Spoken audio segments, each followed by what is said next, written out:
Hi, my name is Kat. I'm Tom. I'm Mia. And welcome to The Couch Potato Lab. the show where we bring science into your home. Hi, everybody. My name is Tom. My pronouns are he, him. And a quick fun fact about me is that if I were to be anything besides a scientist, I'd be a magician. In fact, I'll do a little sleight of hand for you right here. Right? Keep your eye on the ball. Okay? Where'd it go? Wow. Hey, Mia, why don't you, yeah. Yeah, I think I got the ball. That was so crazy. It's magic. I'm Tom. Wow, thank you, Tom. So, my name is Kat.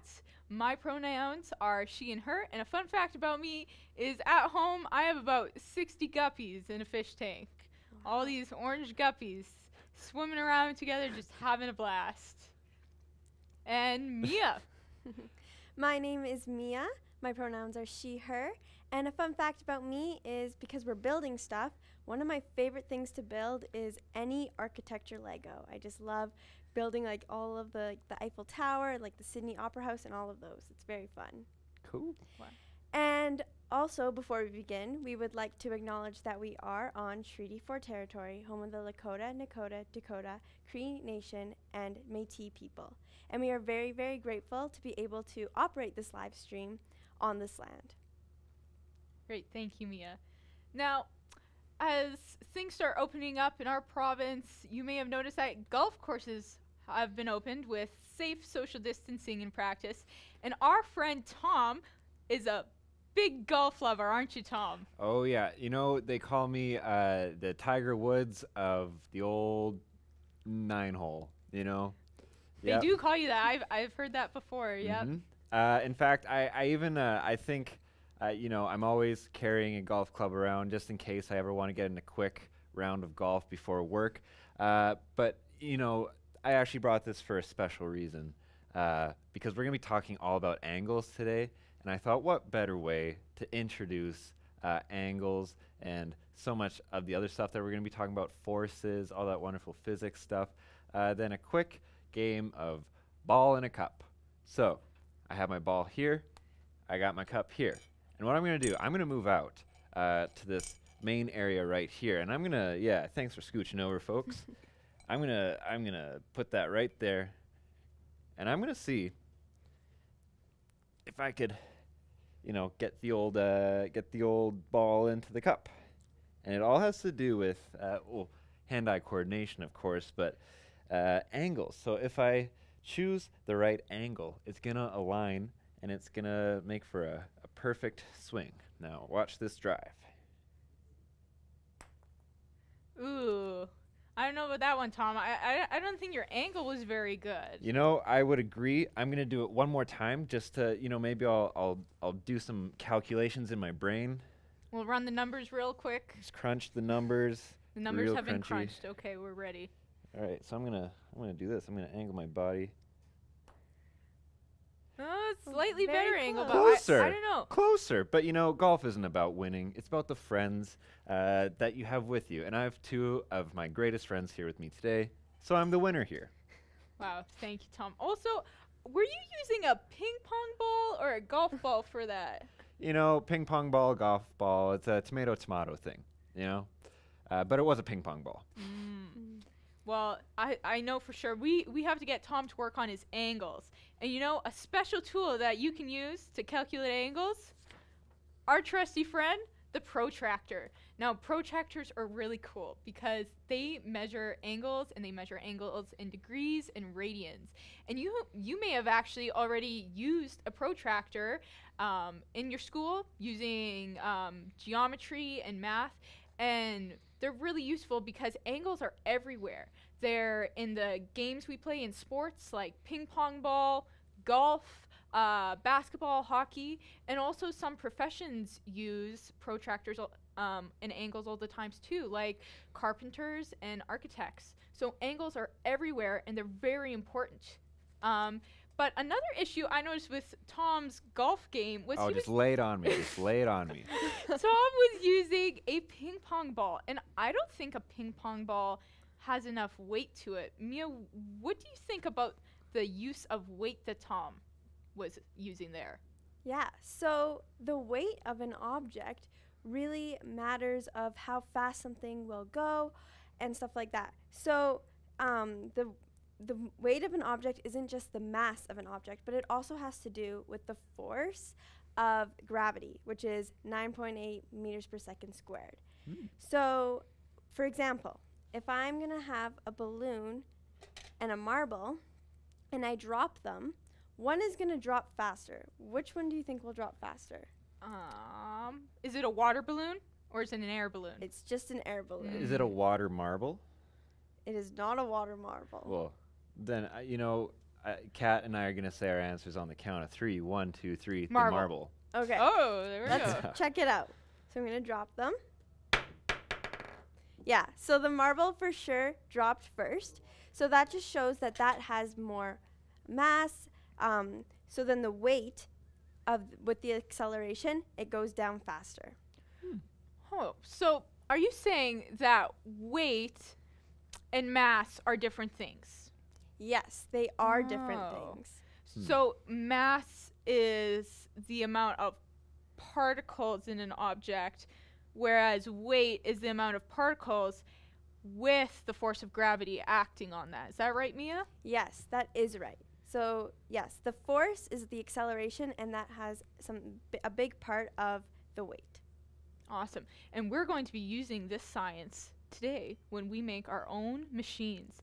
But first, Tom, do you think that there's a place for art in STEM, in science? Do you think art belongs with that? You know, people ask me this question all the time, and the question that I give them, Kat, is absolutely. I think art is just as in place in STEAM. You know, it's not just STEM; it's now STEAM, because it's just as important. It matters just as much as the science, technology, engineering, and math. Short answer: yes. Great. And Mia, do you have any objects here today to kind of show us this new STEAM aspect that we're looking at today? Yes, I do, Kat. So we have these little robots, and they are called Ozobots. So it's just this little tiny Whoa, robot. is that a marshmallow? No. But so we can turn them on, and then they flash, and they can track color. So the way that an Ozobot codes is by different colors. So by putting different color patterns, the Ozobot will do different things. So I'm going to put it on this track that I made here, and we're going to see if the Ozobot moves. And I hope you can see this. Wow. Oh. Woo! Look at that. Wow. It's got a mind of its own. Yeah, so the first time it went faster, right? It sped up, and then the second time it turned. So by the different colors that I put, first I put blue, green, red, that made it go fast, and then when I put green, red, it made it turn. So, why does it change color? Does the robot have eyes or anything like that, like we do? Well, the robot has some type of eyes right underneath here at the bottom of the robot, and that can detect the colors black, blue, green, and red. What about pink? Pink is my favorite color. Can it read pink? I don't think it can read pink, Ah. but that would be really cool if it did. Maybe next time. Yeah. Actually, going on that, you talked about something that's very technological, very engineerical, if that's a word. I don't think it is. I think it might be now. But art isn't just limited to technology or painting or sculpting or anything. There's actually such thing as microbe art. And what I have here are some petri dishes that are smeared with bacteria, as you can see right here. We have a pink soil bacteria. I'm not quite sure what species it is. It might be a rhizobium of some kind, but they have what we call pigments. Pigments are particles of color. Paints are made of pigments. So they're actually giving off a pigment. And I think we have a couple right here too. Oh, would you look at that? It says Wow. eyes. This just looks white, right? But luckily I have the handy dandy black light. And when I put it behind the black light, you can see Whoa. it glows green. So this has something called GFP, or green fluorescence protein, in it. And normally bacteria don't actually have this. So their DNA has been altered or changed so that they can glow green. We got one more right here, and this is just a happy little smiley face, and I think this one also glows green. But it's really cool. I think the point that I'm trying to make is that even biologists in a microbiology lab, even they can have fun and, you know, get creative with art using living things like bacteria. Wow, that's very cool. Special thanks to our favorite scientists out there. Kavina made those for us in the lab that she works in. So thank you, Kavina. And one more very cool robot that I'd like to share is this robot here. It's called an Edison Bot.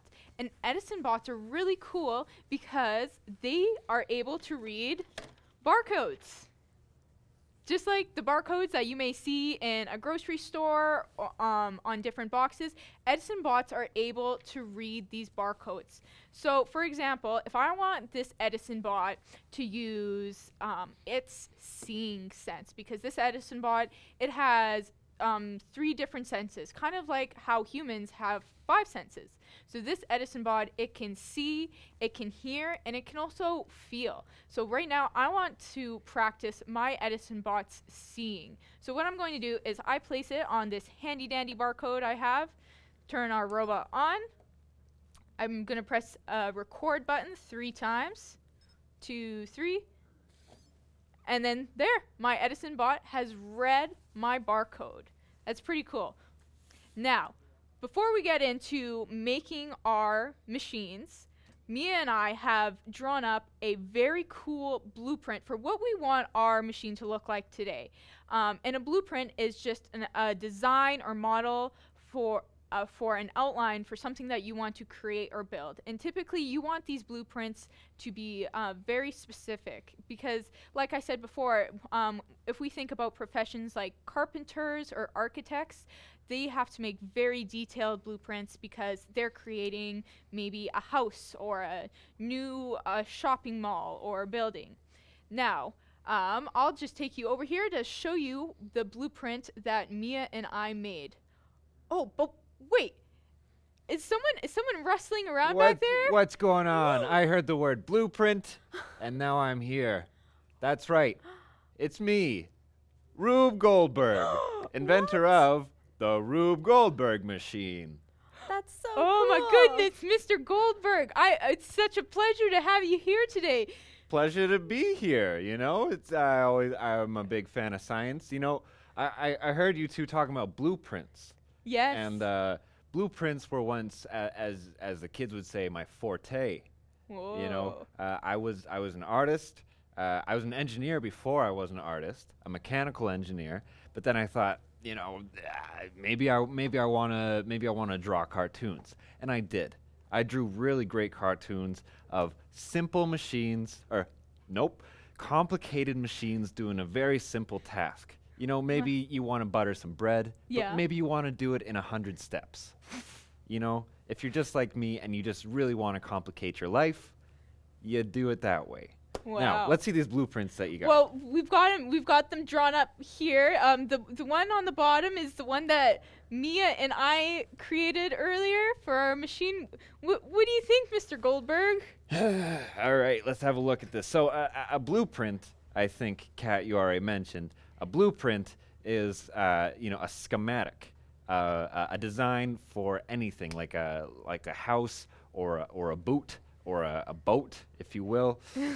Now, let's see. It needs to be clear. It needs to be concise. I need to know what's going on. Let's start at this one down here. So, I'll just give some explanation to what Mia and I were thinking. So, we're starting here with a ball. And we want the ball to go down a little bit and go in this direction and then fall and then do a loop-de-loop maybe. And then the ball to continue going in that direction and then go all the way down into a cup. Did you get all of that? What? That's a bad blueprint. That's it. You know why? Why, Mr. Because Goldberg? First of all, you have a ball, which is great. But I don't know what this is. This could be you know, a mountain or the top of a car, a loop. You got to tell me what this is. And that's not a cup. That's an old dish rag, if I ever saw one. And I've seen some old dish rags, let me tell you. Now, what do we have here? Looks like we got a boot. It's going to kick a bowling ball. The bowling ball is going to roll, hit the pin, which is going to raise it, causing the bird cage to drop the ball, do lots of loop-de-loops. It's going to knock over some dominoes, I could see that, which is going to trigger a car to go down a track. It's going to hit a hammer. It's going to hit the toaster. Bam, you got toast. Wow. Now that is a good blueprint. I could see all the parts. I could see how they're moving. You know, it's drawn beautifully. Whoever drew this truly must be the greatest person in the world. And I'm not saying that I drew this, but maybe I did. Isn't it signed by you there? Isn't that your signature, Mr. Wow. Right there. You know, I'm going to challenge you. You know, Okay. since I know you're good scientists, you're good engineers, you're good artists, I'm going to challenge you to design your own Rube Goldberg machines, or as I say, me machines, because they're named after me. That one landed. And to use the very simple task of getting a ball in a cup. Now, there's 3 things that you're going to need, but I'm going to let you figure out what they are. For now, I'm going to go back to the 1900s. Bye, everybody. Wow. Wow. Thank you, Mr. Goldberg, for joining us. Such a treat. So, Mia, it sounds like we have to fix our blueprint. So, Mia, I think our blueprint maybe wasn't specific enough. I think that's what Mr. Goldberg was saying. I did. Yes. Is he still here? Yes, I do think that, Kat. I think that we need to add more things to it. Like maybe we should add dominoes or something. That would be cool. Yeah, I think so. I think we might have to cut out the loop-de-loop. I feel like, I don't know if we have the means here to do a loop-de-loop, but I mean, we could still try, possibly. Yeah, that might be a little difficult. But Tom, Hey, everybody. Whoa, Tom! Did I miss anything? Tom, you Yes. wouldn't believe it. Rube Goldberg himself came to the show. Really? He was here. Yes, you missed Really? it. That's crazy. I wish I could have seen him and caught up. He's an old buddy of mine. Wow. Yeah. But anyway.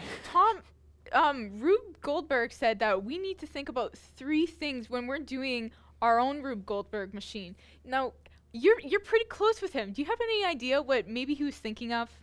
You know, he's always going on about his cartoons that would show complicated machines doing a simple task, and he'd say, Tom, if you want to make a good Rube Goldberg machine, you got to have 3 things. I believe one of them was weight, one of them was gravity, and one is just, I can't quite remember it, but it starts with an S. Starts with an S. Speed? Speed? I'll take speed. Yeah. Yeah? Speed sounds like Okay. yeah, I think it is the right word. All right. So, what do you say, team? I think it's time for us to try and build our own Rube Goldberg machine. And we'd love for you to try at home now. This is a great time to make sure you have all your materials ready. You can follow along with us. And once again, please text us pictures of how you're doing. Text us in your questions or tweet us your pictures as well. All right, team. I think it's time we get started. This is a big task. You know, lots of pressure's on. I mean, who knows? Maybe Rube Goldberg is watching over us right now, getting probably is. our machine ready. I might be. I don't know where that voice is coming from, but it's freaking me out. All right, so Rube Goldberg machine needs to have speed, weight, and gravity, right? Or height. Height, Yeah. right? We could call it height. I think maybe we should start the machine off with some speed. What do you say? Yeah. Yes. So speed is something very important to make an object move. So not only do we want it to like get somewhere, but depending on what object you use, it could get there faster or it could get there slower. Like if we used this on a track, I don't know if that would work so well because it's not round. It would just kind of slide there and stay. But if we use something, What about a ping pong ball? Would that be good? If we use a ping pong ball, it's more round, so we could attempt it and see what will happen if we use it. you want to try right now? Let's try. All right, so we're testing out our ping pong ball for speed. Let's see. I'm just gonna push it. That's pretty fast to me. Not So yeah, bad. that worked pretty well. We also could use a Hot Wheel car because Ooh. it has wheels on it, so Mhm. that makes it go because of the circles. Does it feel heavier than the ping pong ball? It does feel heavier than the ping pong ball, and that's also really important because if we want dominoes, we might need this, which I think Kat's going to talk about. Yes. So I think for my part of the Rube Goldberg machine, I would like to lay out some dominoes, maybe from the end of the track here to here, because we're missing tracks. We're missing tracks here. If this was a train track, It'd be off the rails. it would be it would be off the rails. So I'm going to have to make up for this space with some dominoes that I have here.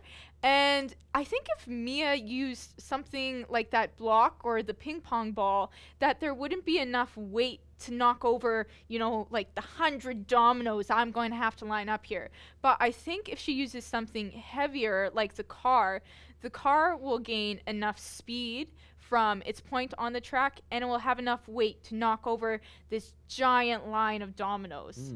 Now, Tom, there's one more factor that you said that Rube Goldberg said we need to think about, and that was gravity. Yeah, he said it himself. It was gravity or height. Of course, we know that gravity is the force that keeps all objects grounded to the Earth. It is around 9.8 meters per second. Is that squared? Always got to keep it squared. So what I'm thinking is that, you know, ending it on the desk would be a little bland. So I'm going to see, because I have the cup here that I think we should use. I'm going to put the cup on the ground, and maybe I'll have some sort of contraption roll a ball down here, knock some stuff over, and go down this tube, which is going to shoot the ball into this cup. Wow. So, you know, for things to move, they do need some sort of momentum, some sort of speed and weight, of course, but they also need gravity because you have something like this standing on its own, it's not going to move. There needs to be forces acting on it, is what we say. So if I do this, there's going to be a force acting on it, right? It's going to fall over. That's the force of gravity acting on it. It causes perpetual motion. Wow. Yeah, crazy. Well, you sound like you've got quite a lot going on that table. Yeah. All right, so I think it's time we get started. There's going to be a lot of trial and error in this, but you know what? At least we're doing it as a team, and we'll see how it goes. All right. So I think I need to start out by getting all my dominoes set up. All right. I'm going to start off by taping this to maybe the edge of the table here. Yeah. And you know what? People at home, we're going to be doing a lot of trial and error, and we say that because there's no such thing as a perfect science. You know, we always want to try our best. It's okay if it doesn't work the first time. I'm pretty sure, you know, you see those videos of the big giant Rube Goldberg. There's no chance that they worked first time around. So please don't get discouraged if you think, oh, geez, like this isn't working. Just keep going. Just keep making modifications. Engineering is all about improving on previous designs. That's right, and I'm pretty sure that Mia knows something about a really cool structure that was built in the Grand Canyon. Yes, I do, and I think we're going to have a graphic for it. But this is the Grand Canyon Skywalk. So it's a U-shaped bridge, and it goes past the edge. So it's not really connected. It's only connected in one spot, which is called a cantilever. So it's only connected on the end, but then the rest of it, which hopefully there'll be a picture, the rest of it is just off the ledge. And it's very well engineered that it can hold people, exactly there. It can hold people and not fall. Whoa. Whoa, so you're telling me there's nothing under that bridge? Well, there's just on the one edge close to the like mountain or canyon, it is held there. But then there's supports from just the normal vibrations of the wind and people. Wow. That's cool. You know, we talk about these engineering marvels a lot, but we have to realize, and I'm going to keep coming back to this, that we learn a lot from our failures. And an example that I want to talk about is the Tacoma Point Bridge. It was a bridge in Tacoma, in the United States. It was one of those long suspension bridges. Maybe you've seen one, like, hey, there it is. So like the Golden Gate Bridge, that was a suspension bridge, still is. But as you can see here, it's like all wibbly wobbly. I don't think bridges are supposed to do that, Tom. Bridges are not supposed to do that, and that is solid concrete being acted upon by the wind. So the wind is actually throwing around this concrete at great speeds. The problem with this bridge was that they didn't, as you can see, the walls are solid. Like there's no holes for the wind to pass through. So the wind had to find other ways to pass through, and that's what's caused this wibbly wobbliness, and ultimately it came down. Luckily, no one was hurt, but scientists and engineers have been using this as an example to work on aerodynamics and aeroelasticity, two things that talk about how objects react to wind.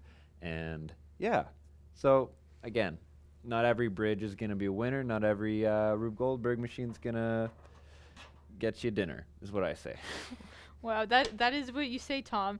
And there's one more engineering marvel that I would like to talk about. This one is still standing today, and that is the Eiffel Tower. Now, you've probably seen lots of pictures of this. Maybe you've been lucky enough to actually go to Paris, France and see it. So this was built a really long time ago by an engineer named Gustave Eiffel.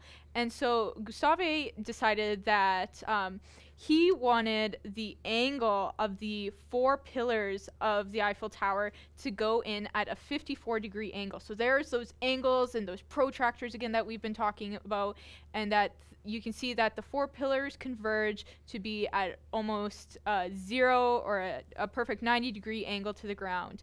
And did you know that they actually, when they built this, they thought that this tower, you know, it's so big that it's going to have to withstand some wind power. And so the tower is actually made to withstand about 6 inches of sway back and forth.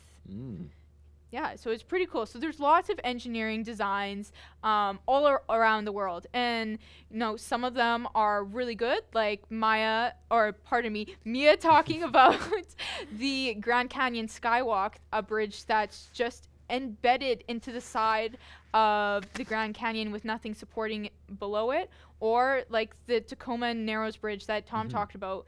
Luckily, no one was hurt and that bridge collapsed, but like he said, it was a great time for engineers to learn a lot more about what they need to understand. How's everybody doing on their station for their Rube Goldberg machines? I'm pretty close. I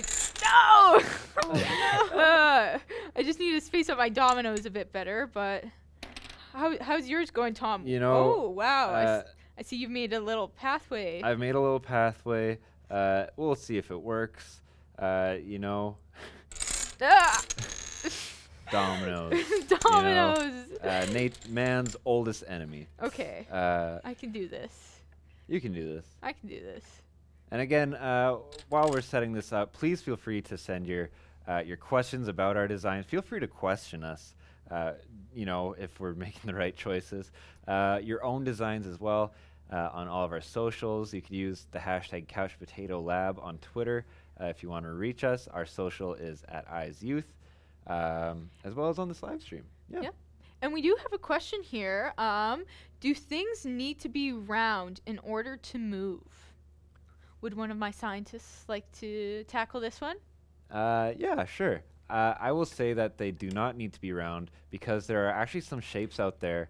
I don't remember what they're called, but they have a very specific name. But they're almost like squares, but they're actually made of 2 smooth triangles, and they roll. So they roll exactly like, not exactly like a sphere, but they do roll. So circle or spheres are the ideal shape if you want to get something rolling, or cylinders like car wheels, right? Those are round as well. To answer your question, no, they don't need to be round to roll, but it certainly helps. And do you know why it may help more? Why is that, Kat? Because friction. So when an object is round, it has less area. What episode was that? The friction episode. Ooh, yes, that was. Let us know which episode that was. What number episode was the friction episode? Yeah, because we did talk about friction quite a bit. Friction, of course, is that force of objects colliding against each other. There's that resistance of trying to stop the object. And the less resistance that you have, the less friction that there is. So a banana peel on tile, that's not going to have a lot of resistance, but like a matchstick on a piece of sandpaper, you're going to get resistance. How's it going over there, Kat? I'm just setting up the last dominoes. Now, Mia, so what object are we going to start with? So we're going to start with a car, and it's going to go down here, hopefully hit the dominoes, and then on the other side of the dominoes, we're going to have a marble. And that marble should go onto Tom's table.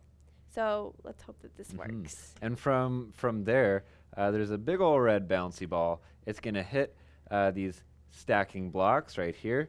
Hopefully it's going to hit the marble, which is going to careen its way down the tube into the cup, and everyone's going to be happy. How's it going, Kat? I'm just trying to balance this marble without knocking all of my hard-working dominoes down.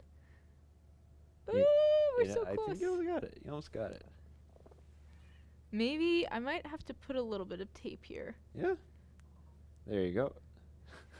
Thank you, Tom. It was working really well before the show. Yes, it was. As long as I'm just so nervous about knocking all the dominoes over.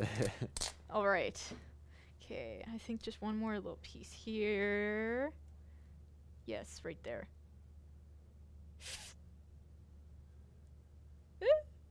Yes. Okay. Nerve-wracking. Okay. All right, let's get it All right, tested. Mia. Okay, let's try this. Oh, so close. So close. So close. Why don't you just get that ball rolling down here? Let's see. Okay, let's see how my connection to Tom's segment of our machine works here.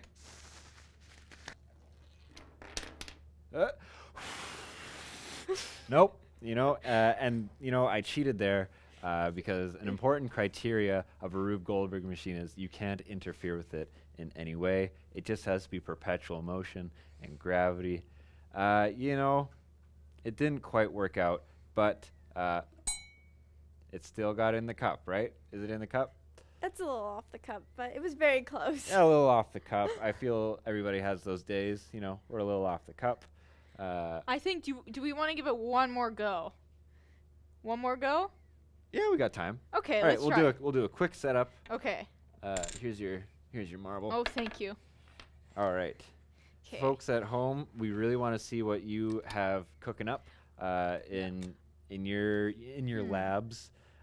So please feel free to send us pictures and all that wonderful stuff. I think I'm gonna Change the angle. I'm gonna change the angle. Oh, you're gonna change the angle. Yeah. And maybe we should change the angle there too. Yeah. I'm almost think- thinking Or that should we the use car them? was too aggressive. Should we You use know? a marble? Or Maybe. I think maybe if you just push the car. Just push it? Yeah. Because Okay. I think maybe our launcher. I think we have a spicy car launcher, and I think it's too spicy. Yeah, we need a nice cool launcher. Like a, mint. Mint. Mint. Mm-hmm. All right. Okay. We can do this. And if you're following it along at home, if you'd like to let us know how it's going for you, text us your questions and maybe pictures of what you're doing at hashtag CouchPotatoLab. And I'm going to try and get these dominoes set up in record time. We have a viewer that corrected me. It is called a rouleau triangle. They are two triangles that are intertwined together, and they roll just like that. Please look it up. It's REULEAUX, so it must be French. Yeah, just like the Eiffel Tower. Wow. And we do have another question here. So, in yesterday's episode, none of the members went to school except for Swole Cole. Mia and I, do we go to school? Mia, do you go to school? Yes, I do go to school. I am going into my 3rd year of biomedical science at the University of Ottawa. Wow. So I'm Ottawa. just here for the summer. So, what do you study in biomedical science? We study a lot of biology, a lot of cells, animals, anatomy, and chemistry. A lot of that too. Mm. What about you, Kat? I do go to school as well. I am in the nursing program here at the University of Regina and SAS Polytechnic. I'm going into my 4th year right now. I'm actually in an online class right now, and so it's very cool and interesting programs that I've enjoyed a lot. All right, team, I think we're ready to get into I would agree. another test run. Another test run. Just the marble. Oh, wait, yes, just the marble. There we go. Classic. You lost your marble. I lost. Oh. I'm gonna lose all my marbles at this rate. Okay. Do you need help doing a quick setup? Yes, Tom. Would Sure. you like to? Yeah, true. Thank you. Should we add another track and make the domino shorter? Maybe we could. Yeah, let's do that. Brainstorming. Brainstorming. We're figuring out these things together, especially if a real Rube Goldberg machine, tried and true, takes hours to really perfect and reach that end goal. Yeah. I bet the first Rube Goldberg machine that he designed, it didn't work at all. I bet that, it was too complicated. It made no sense. But he kept trying. He kept trying. He refined his designs. It's like the first car. There's a reason why we're not driving the first car that was ever made, because the first car, we kept driving it today. It'd take you 2 hours to get anywhere. They were super slow. But now look at us. I got to work in under 30 seconds. Wow. Yeah. All right. Do you live underneath the studio? Not anymore. All right. All right. I think we're ready. All right. Okay. 3, 2, 1. Oh, it's so Give it close. a Let's just push. see. Oh, get a little bit. Yeah. There. Oh. Hit. Hey! Wouldn't you know it? I think just in the interest of time, we might have to move on. But Yes. hopefully, thank you. Look, the marble came back on its own. Wow. Cool. So once again, just another example of science, technology, engineering, art, and math take a lot of trial and error, a lot of patience. Rarely do things go the way you want them to on the first time. And luckily, these professions are very collaborative, which means that you get to work with other people. So like today, when we're having a hard time with something, we get to problem solve with our fellow scientists and friends to help things go along better. Now, I would like to go into today's potato problem. Mia and Tom. Yeah. Are you up for it? I'm always I'm up. ready. You ready? I All am. right. So today I wanted to do something inspired by some engineering. So you will have different materials, but the same end goal. So Mia, you have mini marshmallows and toothpicks. Yes. And Tom, you have a bunch of toilet paper rolls and tape. Mm-hmm. And your goal for these is to create a structure strong enough to hold a ball. Strong enough to hold a Alright. ball. Yes. All right. So Mia, you've got a ping pong ball. Yeah. And Tom's got an. Do you have a ping pong ball? I'll try with. Is there a ping pong ball over there? There's a golf Oh, ball. I got a ping pong ball right here. All right, there we go. Thank you. Perfect. So I want your structure to be able to balance the ping pong ball and hold it up. I think, what do you say, about 5 minutes you can do this? I bet we could even do it in 3. 3. 3 minutes. Are those Yeah. marshmallows? Are they suitable? Are they gonna be able? Let's see. Yeah. I Oh think yeah. so. Are they Perfect. different from the marshmallows in Ottawa? They're probably very different than the Mm. marshmallows in Ottawa. You know, is Ottawa the one that has bagged milk? Yes, they do have bagged milk. Mm. So And I do do think that's marshmallows very come in a weird. carton then? Maybe. Who I knows? don't think I've ever bought marshmallows there. Hmm. Oh. Something to think about. Yeah. Do you know why they have baked milk? I think it's just a different way to do it instead of cartons. I don't know. Oh. Do you know at home? Why would Ottawa have baked milk? I'm pretty sure it was an older way that they used to sell milk, but they continue to do it there. So, okay, we're gonna get into this potato problem. Tom's already started. Oh, I thought we started. Oops. I'm not going to stop now. And Mia is getting into it. So, with both of you, I want you to consider what kind of shape would you want your structure to be. Would you want it to be just a straight line? Would you want it to be a bunch of circles? A smiley face? You know, I'm going to try a cylinder because I have a feeling that cylinders are the strongest three-dimensional shape. But I could be dead wrong. Well, I guess we'll find out. See if it can hold up a ping pong ball well. I'm gonna try a triangle, and we're gonna see how that works with these tiny marshmallows and toothpicks. We're gonna see. All right, we'll see how these things go. And we have another question here. Do roller coasters rely on the forces of gravity and speed and friction as well? I'm gonna say yes. Gravity, of course. The carts on roller coasters are very, very heavy. So of course, when you're at the top of those roller coasters, of course it's gonna come down. What goes up must come down. That applies to roller coasters. Of course, there's friction because you want the roller coaster to stop, right? So they do have brakes on the rails set in place. So you know you're not on a roller coaster for the rest of your life. I would say yes. Yes. Yes. And has anyone been on a roller coaster? Oh yeah. Yes. Really? Both of you? Mhm. Mm-hmm. I've never been on one that goes upside down though. That sounds scary. That What about does you, sound Tom? scary. I think I went on one that went backwards as soon as it went forwards. What? Like you think it's gonna go forward, but then all of a sudden it shoots you backwards. And let me tell you, I closed my eyes the entire time. How did your stomach feel, though?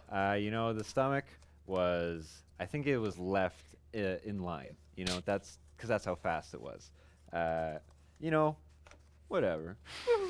You're here today. I'm glad you made it. I've never been on a roller coaster. The closest thing is there's that one ride that's supposed to be like a boat that you A gondola?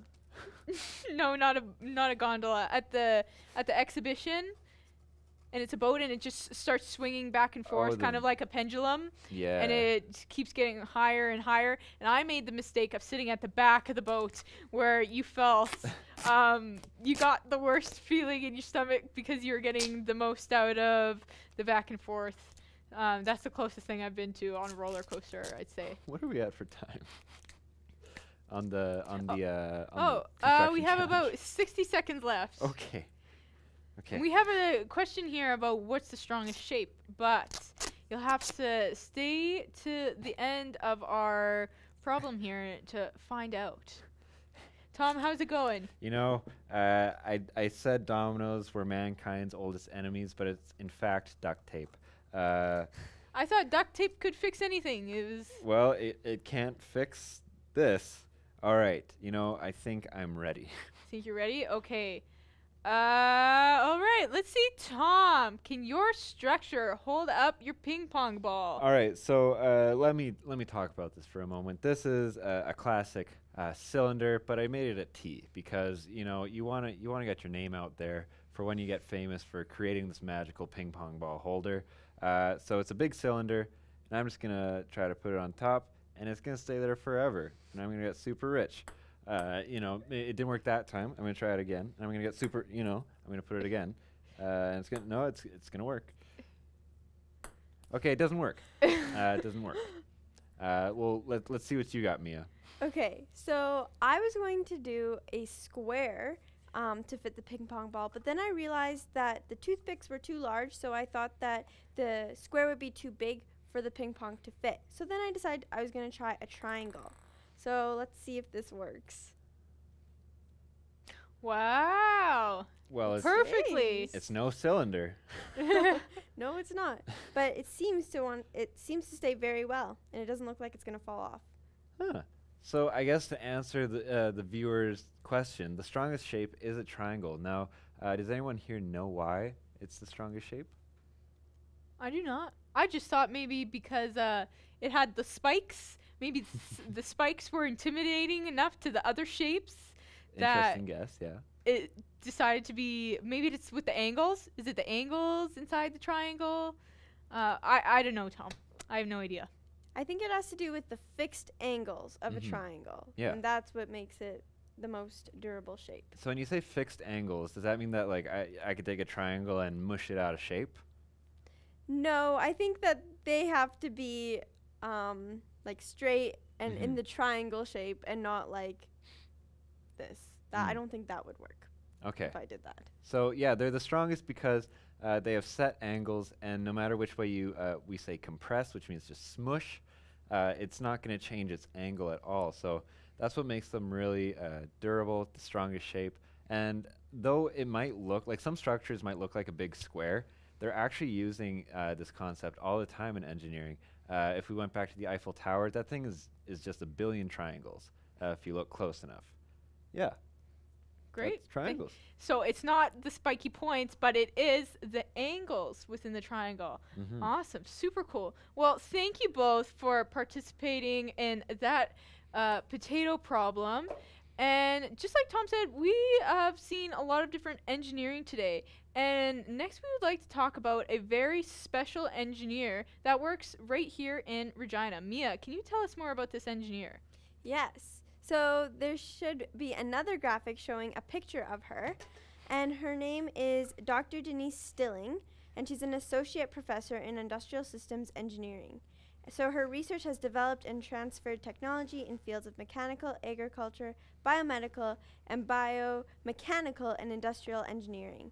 And her research has included developing expert systems for coaching, biomechanical analyzing of pathologies and elite athletic performances, assisting in designing an ophthalmic shunt, researching to detect and detonate landmines, reclaiming waste, and designing value-added products and processes like creating biodegradable packaging from flax straw and many other projects. Wow. So Wow. she does a lot. She sounds like she does everything. Wow. Wow. That was a lot of That was a lot. from training athletes to detonating landmines. Wow. And ophthalmic shunts, Mm-hmm. which wow.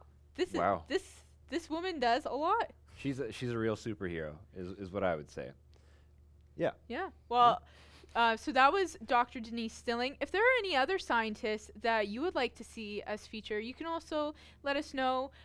Text us at 306-570-1013 or using the hashtag CouchPotatoLab. Now it is time for our segment, Ask the Scientists. All right. So I have a question here. What are the angles of a triangle? Like, what is the total? Like, what are they getting at? Like, what's the? If you added all of the angles in a triangle together, what do they equal? Do you know the answer, Mia? I think it's 180 degrees. I would agree. It is 180 degrees. I'm not quite sure how the math breaks down on it, but I do believe that you have if you have a right angle triangle, that one angle is going to be 90 degrees, and then the other ones have to make up 180. I'm not quite sure how the math breaks down on what we call an isosceles triangle, which is where all the sides are equal. Is that correct? I think. I think Yes, there are different types of triangles. There's There's lots. obtuse is an angle. Obtuse is an angle. triangles and acute triangles as well. Acute, yeah. yeah. Oh, and you know what it is? This is taking me back to math. Oh, I miss math. Okay, an acute triangle is when isn't it the biggest angle is less than like 180 degrees, and isosceles has an angle greater than 108 or greater than 90 degrees. Yeah. You know, you could be right. I have not done math in over 300 years, so you could be right. So it's just a combination of all three angles on the shape that makes 180 degrees. Thanks for your question. We have another question here. Mia, if you also went to Ottawa, do you know Fiona? Well, I do know Fiona, but I don't know her from Ottawa because she was born there. But I danced with her for about 10 years, and then I met her here at Eyes. So that's how we know each other, but not from Ottawa. Oh, cool. Love What to kind see of it. what kind of dance did you do together? Ballet, jazz, modern, all the different types. Wow. Mm. Can you do a move for us? Oh. Wow. Amazing. Quality. And we have another great question. Do we have any engineers with us on the Eyes team? Does anyone know? You know, you just mentioned her. Yeah. It is our good friend Fiona. She is currently in university. I'm not quite sure is she a mechanical engineer? I elect- thought she was in chemical. Chemical engineer. I thought she was getting, because I thought she's at the University of Saskatoon, and I thought they were getting a biomedical engineering program that I thought she was going into. Oh, very cool. Well, Yeah. you know I what? think you're right. Hopefully she comes back on the show so she can clarify that. I hope I didn't, make any details murky, because I just know that she's an engineer. Yes, Yeah. and it'd be really cool to, especially for this activity, to hear more about what Fiona does, especially with the type of engineering she does. Mhm. All right, I think that's all the questions we have for today. Now, we would like to say a big thank you to all of our supporters, Actua, the University of Regina, Graffiti TV, and you watching at home. Thank you for joining us here today, and we hope to see you again at the next episode of Couch Potato Lab. Bye. Bye.